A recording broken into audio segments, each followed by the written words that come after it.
সুপ্রিয় দর্শক, আসসালামু আলাইকুম। ৮ থেকে ১০টি আসনে বিএনপি তাদের প্রার্থী পরিবর্তন করছে। এই সিদ্ধান্ত ইতিমধ্যেই তারা চূড়ান্ত করে ফেলেছে। অর্থাৎ যেই ২৭২টি আসনে তারা ২ ধাপে মনোনয়ন দিয়েছে, সেখানকার মধ্যে ৮ থেকে ১০ জনকে তারা পরিবর্তন করছে। এই যে পরিবর্তন হচ্ছে, এই আসনগুলোর কোথাও কোথাও শরিক কিংবা যুগপৎ সঙ্গীরা পাবেন, কোথাও কোথাও দলের মনোনয়ন বঞ্চিতরা পাবেন। তো কোথায় কার কপাল পুড়ছে, কোথায় কে নতুন করে সুযোগ পাচ্ছে, সেসব নিয়ে কথা বলবো। তার আগে একটি জেলা নিয়ে স্পেশালি কথা বলা দরকার, সেটা হলো বাগেরহাট। বিএনপি ২ ধাপে মনোনয়ন ঘোষণা করে, টোটাল ২৭২টি আসনে তাদের প্রার্থী তালিকা ঘোষণা করে। তবে বাগেরহাটের ৪টি আসনের একটিতেও প্রার্থী দেয়নি।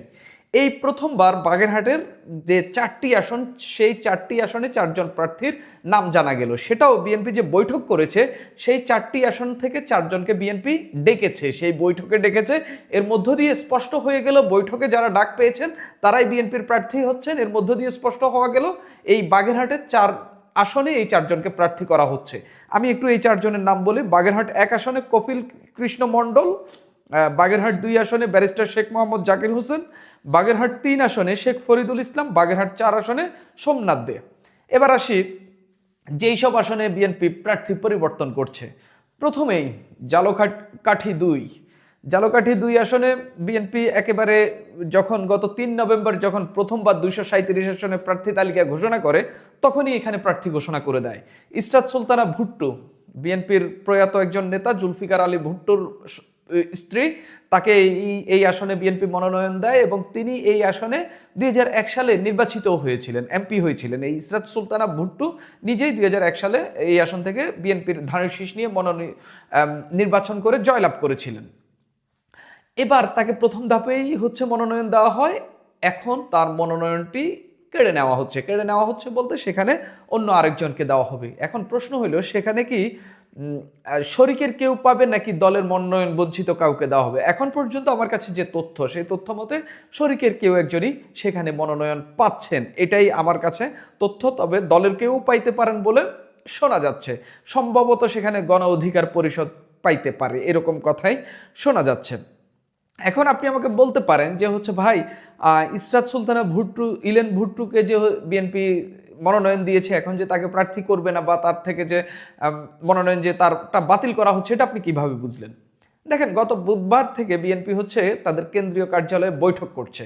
সে বৈঠকে সব জেলার সব আসনের প্রার্থীদেরকে ডাকছে, ভাগে ভাগে ডাকছে। প্রথমে সম্ভবত ১০৭ জনকে, এরপরে টোটাল ৩ ধাপে ৩০০ আসনের প্রার্থীদেরকে ডাকা হয়। সেখানে যারা ডাক পেয়েছেন তারাই প্রার্থী, যারা ডাক পাননি তারা প্রার্থী না। ইলেন ভুট্টো ডাক পাননি, তার মানে তাকে বিএনপি কেন্দ্র থেকেও মেসেজ দিয়ে দিয়েছে তার মনোনয়ন থাকছে না, বিএনপি সেখানে অন্য কাউকে কিংবা শরিকের কাউকে ছাড় দিবে।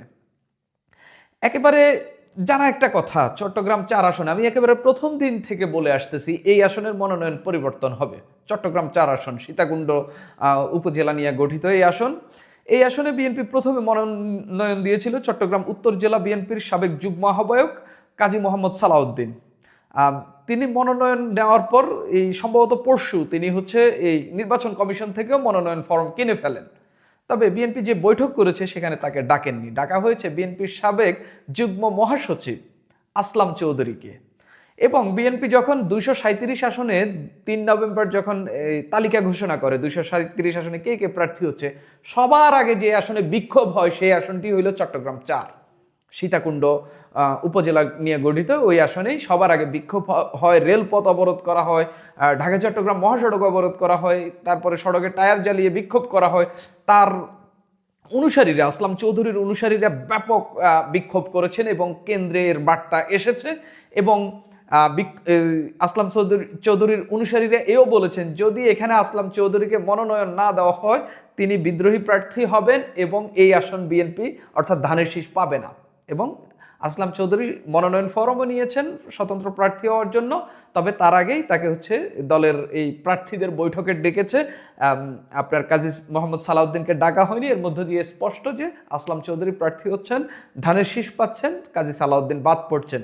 কাজী সালাউদ্দিন যেহেতু মনোনয়ন ফর্ম নিয়ে ফেলেছেন, তার সঙ্গে অনেক বিএনপি নেতারা গিয়েই হচ্ছে তার মনোনয়ন ফর্মটি কিনেছেন, সেই জায়গা থেকে তিনি আবার বিদ্রোহী হবেন কিনা সেটা একটা প্রশ্ন থাকছে।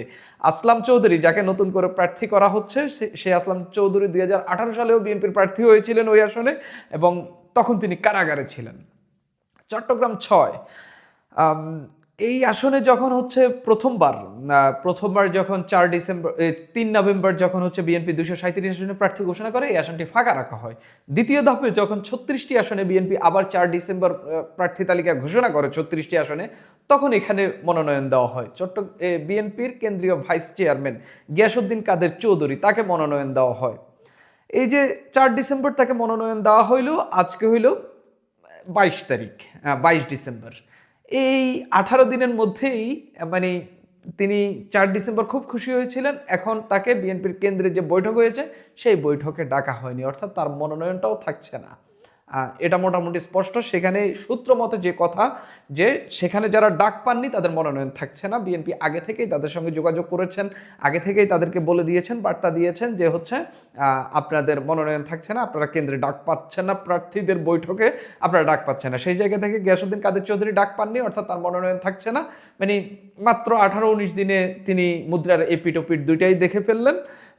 তো শেষ পর্যন্ত তিনি বিদ্রোহী হন কিনা, স্বতন্ত্র হন কিনা, তবে এই আসনে কে পেতে পারেন সেটা নিয়ে এখনো তেমন কিছু জানা যায়নি।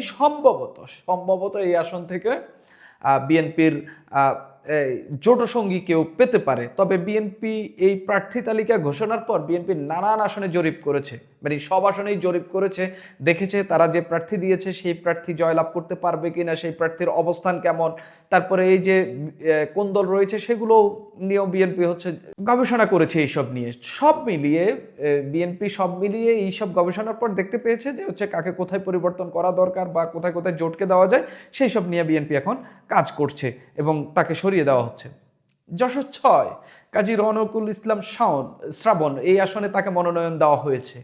এই আসনে ছাত্রদলের সাবেক সভাপতি, তিনি আওয়ামী পরিবার থেকে আসা একজন ছাত্রদলের সভাপতি হলেন, এবং তাকে নিয়ে বিএনপির ব্যাপক উচ্ছ্বাস ছিল। এবং শেখ হাসিনার আমলে যখন হচ্ছে বিএনপির নেতাকর্মীরা, ছাত্রদলের নেতাকর্মীরা নির্যাতন নিপীড়নের শিকার হচ্ছিলেন, তখন সেই সময় তিনি ছাত্রদলের ঝান্ডা হাতে নিয়ে রাজপথে মিছিল মিটিং করেছেন। তাকে বিএনপি যশোর 6 আসনে মনোনয়ন দিয়েছে, কিন্তু শেষ পর্যন্ত তাকে এই যে কেন্দ্রে যে বৈঠক হইল সেই বৈঠকে ডাকা হয়নি। এখানে এখন কে মনোনয়ন পাবেন সেটা নিয়ে একটা প্রশ্ন থেকেই যাচ্ছে। বিএনপি হয় শরিককেও দিতে পারে, দলীয় কেউ পেতে পারেন। ঢাকা 12 আসনের কথা আমি আগেও বলেছি। বিএনপি যুব দলের সাবেক সভাপতি সাইফুল আলম নীরবকে এই আসনে মনোনয়ন দেয়, সেটা তার থেকে নিয়ে নেওয়া হচ্ছে, সেটা বিপ্লবী ওয়ার্কার্স পার্টির সভাপতি সাইফুল হককে দেওয়া হচ্ছে, এটা মোটামুটি কনফার্মই বলা যায়। নড়াইল 2 প্রথমে খালি রাখলেও পরে 4 ডিসেম্বর এখানে আবার মনোনয়ন, 4 ডিসেম্বর এখানে বিএনপির জেলা বিএনপির সাধারণ সম্পাদক মনিরুল ইসলামকে মনোনয়ন দেওয়া হয়। তবে এই আসনে এনপিপি চেয়ারম্যান ফরিদুজ্জামান ফরহাদকে এই আসনটি ছেড়ে দেওয়া হচ্ছে, সেই জায়গা থেকে বিএনপির এই প্রার্থী বাদ পড়ছেন। তারপরে আরও 2টি আসনে সম্ভাবনা জেগেছে যে এই 2টি আসনের প্রার্থী বাদ পড়তে পারেন, সেখানে অন্য কেউ, জোটের কেউ আসতে পারেন, দলীয় প্রার্থী হতে পারেন। সেটা হচ্ছে কিশোরগঞ্জ 5 এবং কুষ্টিয়া 2। তো এই 2টি হচ্ছে সম্ভাবনা। বাকিগুলো মোটামুটি উপরের যে 6টি, এটা মোটামুটি একটা কনক্রিট, বাকি এই 2টি হচ্ছে একটা সম্ভাব্যতা। এবং আরও কিছু আসন রয়েছে যেগুলোর প্রার্থীকে বিএনপি ডাকেনি, তবে আমি কনক্রিট তথ্য পাইনি বিধায় আমি আপনাদেরকে এখানে দিতে পারছি না। তবে সংখ্যাটা 8 থেকে 10 এর বেশিও হইতে পারে। বিএনপি এই সংখ্যার একটা প্রার্থীদেরকে পরিবর্তন করছে, এবং সেটা শরিকদের জন্য, সেটা দলের মনোনয়ন বঞ্চিত যিনি হয়েছেন তাকে আরও বেশি জনপ্রিয় মনে করছে। সেই জায়গা থেকে বিএনপি এই আসনগুলোতে প্রার্থী পরিবর্তনের সিদ্ধান্ত নিয়েছে, এবং যাকে মনোনয়ন দেবে তাকেই কেন্দ্রে বৈঠকে ডেকেছে। যেমন লক্ষ্মীপুর 4, এখানে আশরাফুদ্দিন নিজানকে বিএনপি মনোনয়ন দিবে, সেই কারণে প্রার্থীদের বৈঠকে ডাকা হয়েছে। কিন্তু বিএনপি এখন পর্যন্ত ঘোষণা দেয়নি যে লক্ষ্মীপুর 4-এ আমরা আশরাফুদ্দিন নিজানকে দিচ্ছি। বিএনপি কিন্তু ডেকেছে তাকে, এটা হলো। আবার ওইদিকে কাজী সালাউদ্দিনকে না ডেকে হচ্ছে আপনার আসলাম চৌধুরীকে ডেকেছে। এর মধ্যে দিয়ে স্পষ্ট আসলাম চৌধুরী হচ্ছে চট্টগ্রাম 4 আসনের প্রার্থী। তো এই যে কেন্দ্রের এই বৈঠকে, প্রার্থীদের এই বৈঠকে যে যারা ডাক পেয়েছেন, এটা আসলে বৈঠক না, এটা এক ধরনের কর্মশালার মতো, যে আপনি আসলে ভোট কিভাবে চাইবেন, ভোটারদেরকে কিভাবে উৎসাহিত করবেন, ভোটারদেরকে ভোট কিভাবে দেবেন, কিভাবে ওই ব্যালটটা ফোল্ড করবেন, এই নানান বিষয়ে একটা কর্মশালার মতো এটা হয়েছে। তো এখানে মূলত যারা প্রার্থী হচ্ছেন, যারা ধানের শীষ পাচ্ছেন, তাদেরকেই ডাকা হয়েছে। সুপ্রিয় দর্শক, এখন এই পর্যন্তই।